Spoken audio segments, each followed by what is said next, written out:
Entonces vamos a escuchar al hermano Wilson.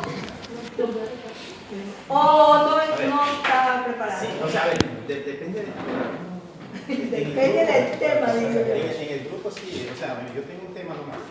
Se compartió Claro. en el grupo. Porque, Así estamos es, en sí. nervioso.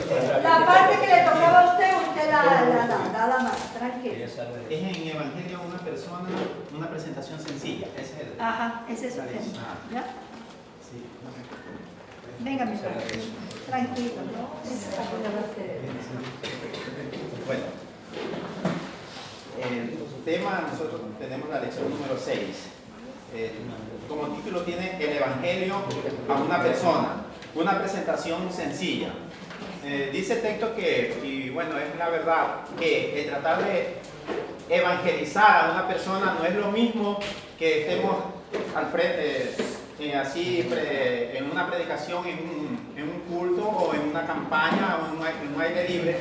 El mensaje no va a llegar de la misma manera que de pronto tengamos que hacerlo de una manera personal. O sea, son diferentes. Es diferente la manera como va a llegar o tenemos que llegar a las personas. Entonces, nos da aquí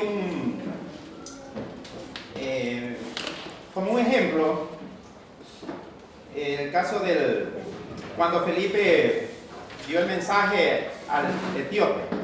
Encontramos en el libro de los Hechos, en el 8, versículos del 26 al 40. Nos dice que este acontecimiento nos da unas pautas para cada uno de nosotros para poder evangelizar, para poder llegar con el mensaje a una persona. Y a mí en el grupo me tocó presentar dos puntos de lo que sucedió cuando Felipe llegó con el mensaje al etíope. Primero, que tiene que ser la persona, tener su oído, la sensibilidad a la voz de Dios. Primero que tenemos que ser sensibles a la voz de Dios.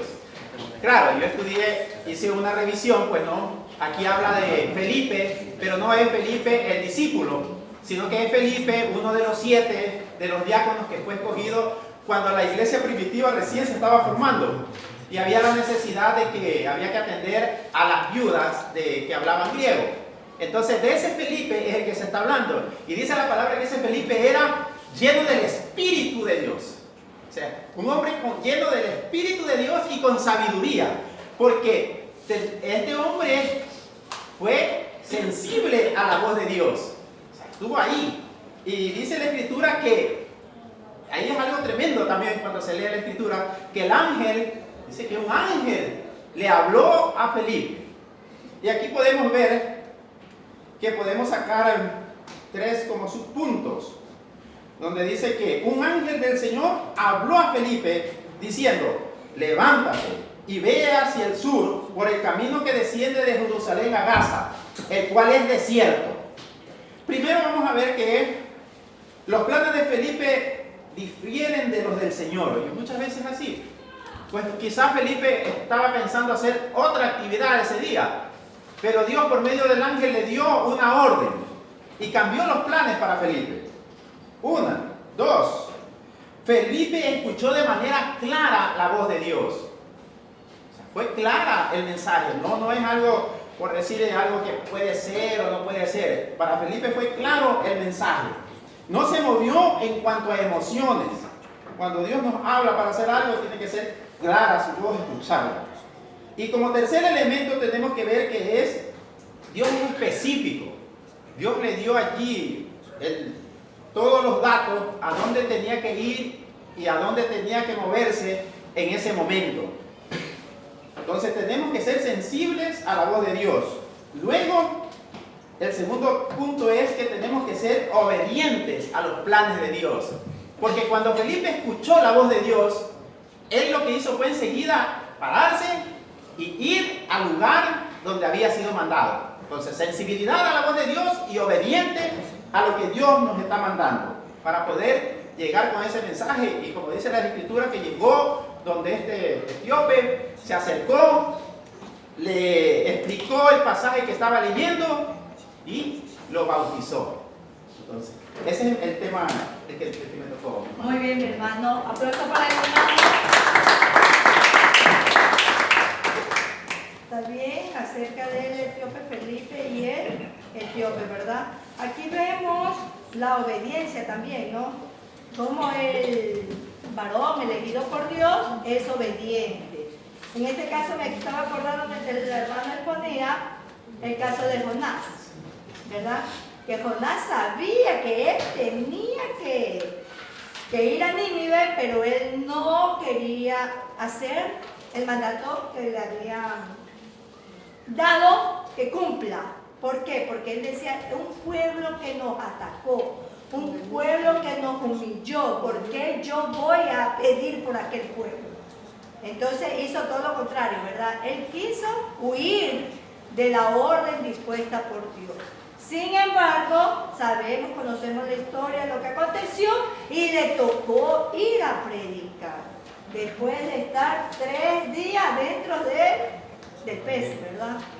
¿Cómo habrá salido? Con tantos ácidos que nosotros tenemos en el interior, él ya fue a predicar así, ¿no? Yo me imagino, nomás me hago a veces una película cuando yo leo esa parte y yo digo, la misericordia de Dios es tan infinita y no podemos escapar a su mandato. Lo que Él nos da a nosotros como una orden, nosotros lo tenemos que hacer. Pero, ¿amén?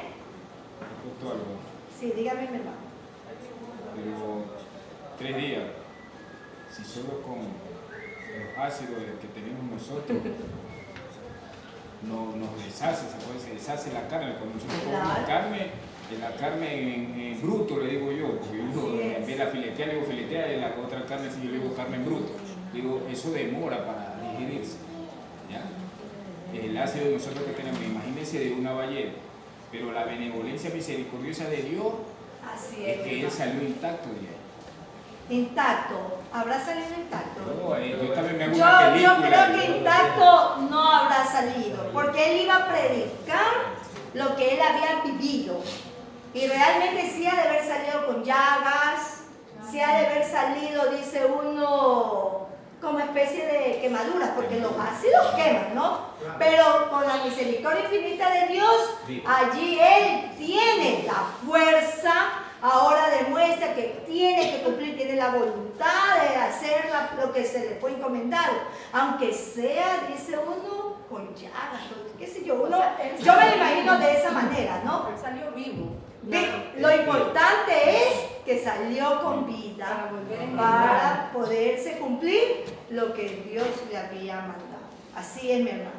Ay, mi hermana llegó atrasadito, porque si no le dejo con la falta. Sí sabe que las faltas justificadas son buenas porque sabemos por qué faltamos, ¿no? Pero si yo le pongo una falta y digo, uy, no me la justificó, pero me acuerdo, ay, no vino en clase, entonces se queda con la falta. Y la falta sí amerita que por ende no es el 100% de todo, ¿no? Hay que ser justo con todo. Bien, trato de ser lo más justo para que todos podamos tener. Bien, vamos a escuchar a nuestra hermana Edith. Ella tiene un tema también para con nosotros para poder, si no han venido los otros hermanos, avanzamos las clases que nos faltan con ellos, ¿ok? ¿Sí? Venga, mi hermano. Tranquila. ¿Le ayuda para acá?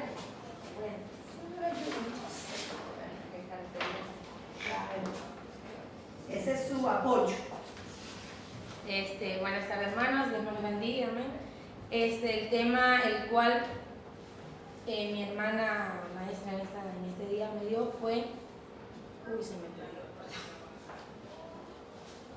perdón, dice en la lección 10, dice alcanzando familiares y amigos para Cristo. Preguntarán, pero ahí dice evangelismo personal. ¿Por qué le puse evangelismo personal? Porque en lo que yo estaba leyendo, ¿verdad? Tratando de entender la exposición, más adelante me hablaba y me decía sobre el evangelismo personalizado, en sí lo que trataba el tema.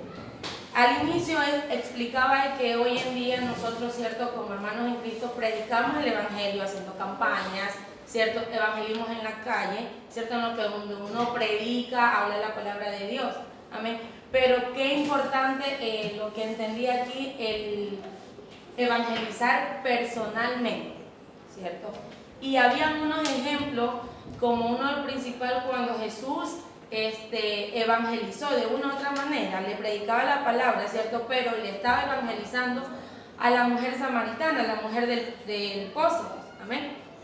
Entonces yo anotaba aquí en lo que leía e investigaba, dice, el evangelismo personal es el compartir con alguien la palabra, amén, el compartir tu fe, compartir los hechos que tú has vivido y sabiendo de que cuando nosotros venimos a Cristo, no es porque también nosotros queremos. Muchas veces alguien nos habla en la palabra de Dios, nos evangeliza, pero nosotros no es que caminamos inmediatamente. Muchas veces tenemos que vivir situaciones o esperamos como que papá venga y un poquito nos dé látigo, digo yo, para nosotros entender y obedecer a donde Él quiere que esté. Amén. Entonces, es compartir un poco de esa experiencia que nosotros hemos vivido. Siempre yo digo que nosotros no podemos ir y predicar algo si no lo vivimos. Amén. Los milagros que Dios ha hecho en nuestras vidas. Amén. Entonces, es lograr, dice, evangelismo personal es lograr la multiplicación a través de una persona, que es lo que hizo Jesús, como ponía de ejemplo, cuando Él le predicó a la mujer samaritana, que eso nos habla en Juan 4, 39, 41, 42, bueno, y si podemos ver desde el inicio, desde el 4, ¿cierto? Habla de cómo empezó esta conversa con aquella mujer y de qué se trató, ¿cierto? Pero de una u otra manera, Jesús le predicó a una persona, ¿cierto? Porque yo digo, trata de lograr la multiplicación, porque Él le predicó a una mujer y aquella mujer fue y habló lo que Jesús le había dicho, lo que Jesús le había hecho ver, lo que Jesús le había dado esa palabra a su vida, que era un hombre en realidad que a la final ella decía que no me conoce, pero me dijo muchas cosas que en la realidad fueron verdad. Entonces ella se encargó de ir y regar, digámoslo así, lo que Dios había hablado. Entonces de una u otra manera le predicó a una persona, pero aquella persona fue y dio, digamos, las buenas nuevas, los milagros, las cosas que Dios hizo en este caso de esta mujer samaritana, y empieza la multiplicación. ¿Por qué? Porque hubieron más que quisieron conocer a este hombre y saber qué más es lo que Él podía hacer, incluso hizo más cosas en la vida de cada uno, lo que leía en Juan 4 que hablaba, ¿cierto? Entonces, ¿en qué trata un evangelismo personal? Lo que yo entendía es ir a ser discípulos. La palabra de Dios dice que tenemos que ir y predicar el evangelio para ir a ser discípulos, porque en el momento que uno predica a uno, se multiplica.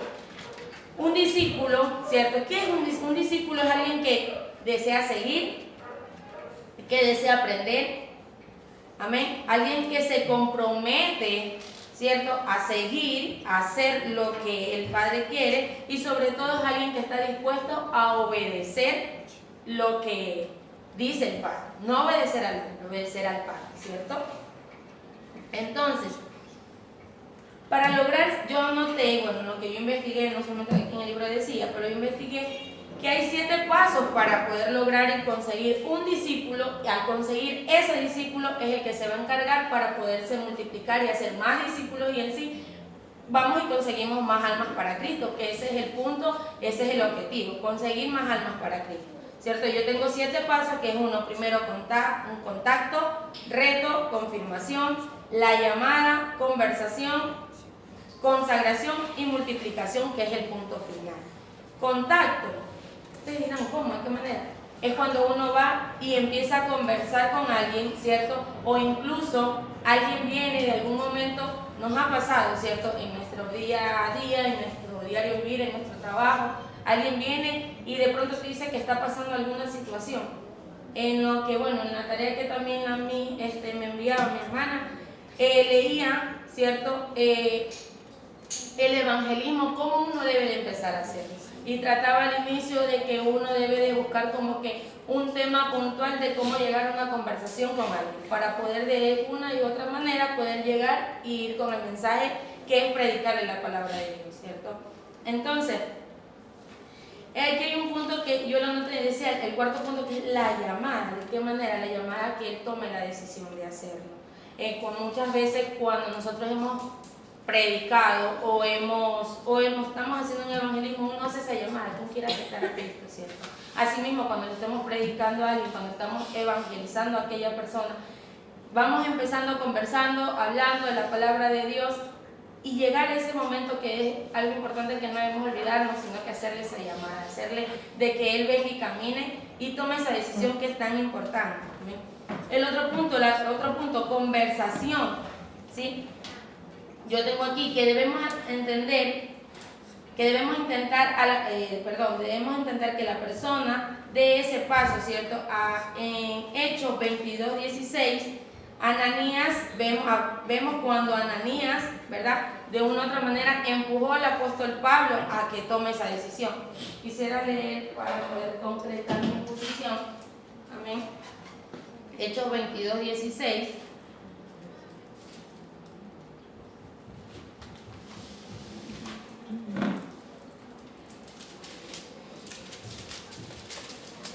Amén. La palabra de Dios se lee en nombre del Padre, Hijo y en su Santo Espíritu. 22:16, y es donde dice: ahora pues, ¿por qué te detienes? Levántate y bautízate y lava tus pecados invocando su nombre, ¿cierto? De una u otra manera, Ananías le dio ese empujón que muchas veces nosotros necesitamos, porque a veces estamos como que entre sí, ¿no? Sino que de una manera, una vez se dice, bueno, esto va paso a paso, es poco a poco. Sí, sabemos que es poco a poco, no es que hoy te prediqué y de pronto sí ha sucedido que hoy te hablé la palabra de Dios y decidiste dar ese paso. Pero muchas veces las personas, y me incluyo de una u otra manera, nosotros decimos, está bien, no es el tiempo, o esperemos un poquito, o tenemos ese miedo en que es que si acepto a Cristo me van a venir las pruebas. O muchas veces cuando decimos, ya acepté a Cristo, pero no me quiero bautizar porque me vienen las pruebas. A veces son cosas que uno se pone en la cabeza, pero sabemos que los inconvenientes, los problemas, las situaciones las vamos a tener fuera o dentro con Cristo. Solamente que hay una diferencia, que con Cristo es diferente, ¿no? Pero para no salirme del punto en el cual estaba hablando, de una u otra manera, cuando nosotros estamos evangelizando a aquella persona, tenemos que también darle como que ese impulso para que se decida a que siga, sino que a que no se detenga, ¿amén? En la consagración, ¿cierto? En ese otro punto es cuando ya hemos logrado que aquella persona de ser incrédulo empieza a ser creyente. De una u otra manera empieza a asistir, empieza a orar, empieza a leer la Biblia, ¿cierto? Algo que muchas veces el impío a veces no lo hace, ¿no? La persona que es incrédula, que no cree, no lo hace. Pero de una u otra manera nosotros hemos empezado a ganar esa vida, hemos empezado a ganar esa alma, y él empieza a predicar, y incluso no sé si les ha pasado, pero a mí me ha tocado que me han escrito y me han dicho, no entiendo aquello, o tú te dices, porque parece que están conversando con alguien y le empiezan a hablar, que eso me pasó justo el día de ayer, y me escriben y me dicen, ¿dónde queda aquello? Entonces yo venía en alguna actividad, entonces rápidamente me dice, pero es que dígame, porque estoy, no me dice estoy conversando o estoy compartiendo la plaza, sino que me dice, es que no sé dónde queda porque no me sé. Entonces de una u otra manera, en el momento que evangelizamos a una persona, hemos logrado a ese punto a que ella empiece a tener esa conversación con otras personas y empiece también a hacer lo que uno hace a diario, ¿cierto? Que es leer la palabra, orar, sabiendo y entendiendo que nosotros no podemos salir, no podemos ir a otro lugar si no agradecemos a Dios, si no le damos gracias por ese día, incluso no ponemos en manos de Dios el tiempo y aquello lo que vayamos a hacer, ¿cierto? Y la última parte, como yo les decía, la multiplicación. El momento que hemos ganado esa vida, sabemos que esa vida va a empezar a predicar la palabra de Dios, ¿cierto? Entonces, de una u otra manera, es muy importante el evangelizar a una persona. Sí, sabemos que, como decía al inicio, el evangelismo comprende mucho. Cuando uno hace campañas, cuando evangeliza de pronto en una esquina o no. ¿Perdón? Exacto, los aires libres que uno realiza, ¿cierto? O muchas veces hacemos evangelismo puerta a puerta. Vamos, entregamos un tratado y le damos un mensaje corto. Pero cuando vamos y lo hacemos personalmente, incluso muchas veces las células se está evangelizando, se está enseñando, se está predicando la palabra, ¿cierto? Pero que es importante, yo hoy que lo leía realmente y en mi... Bueno, yo soy de otra congregación, ¿cierto? En la escuela allá donde yo estoy estudiando, como le decía a la pastora Abel, estoy por graduarme, pero hay cosas que aquí estoy aprendiendo y que son muy importantes y me gusta. Entonces, por eso es que a veces, entre una u otra cosa, me siento como que muchas tareas, pero de una u otra manera aprendo. Por ejemplo, esto para mí fue muy importante el haber preparado el día de hoy esto, porque me hizo que indague, investigue y entienda cuán importante, sabemos que es importante evangelizar, pero cuán importante es evangelizar a una persona. Muchas veces uno dice, tengo 10 personas, pero resulta que de las 10 no me gané una, pero cuando voy y le predico solo a una, evangelizo a una, y esa alma me estoy ganando, tengamos por seguro que me estoy ganando más almas. Con una se empieza la multiplicación, como estaba el ejemplo de Jesús cuando le predicó a la samaritana. Ella fue y habló de lo que el Padre había hecho, ¿cierto? Y para ir concluyendo, como otro ejemplo podemos ver lo de Pablo y Silas. Amén. Sabemos que todos conocemos la situación de ellos, ¿cierto? Pero ellos en ese tiempo, ellos empezaron a levantar cánticos, de una u otra manera cánticos, pero no le estaba hablando la palabra. Sí, pero provocaron que ese cántico sucedan tantas cosas que el mismo carcelero que estaba ahí, amén, la misma situación generó a que estos varones, estos hombres de Dios, vayan y le empiecen a predicar. Y sabemos que la palabra dice, ¿no?, que ellos fueron y le empezaron a predicar a él. Entonces, de una u otra manera, aquel varón empezó a escuchar la palabra de Dios, pero también la va a llevar a su casa, ¿cierto? Entonces se le evangelizó a una, pero va y lo lleva a su casa. De una u otra manera vamos ganando más almas. Uno dice una, pero no sabemos atrás de ese uno cuántos más hay. Puede haber uno más, pueden haber dos, pueden haber tres, pueden haber 100. Amén. Multitudes, por eso nos hablan, como cuando Jesús nos dice que dejó las 99 ovejas y fue por uno. Entonces, una vez más, yo lo entiendo, ¿cierto?, de cuán importante es el predicar a un alma. Amén. Entonces, ese era mi tema de hoy. Y bueno, aquí decía lo que, evangelismo personal es hacer discípulos. ¿Y quién es un discípulo? Un servidor, un aprendiz, aquel que tiene compromiso, el que quiere aprender y sobre todo obedecer a Cristo. Y 7 pasos para poder, cuando realizamos el evangelismo de una persona.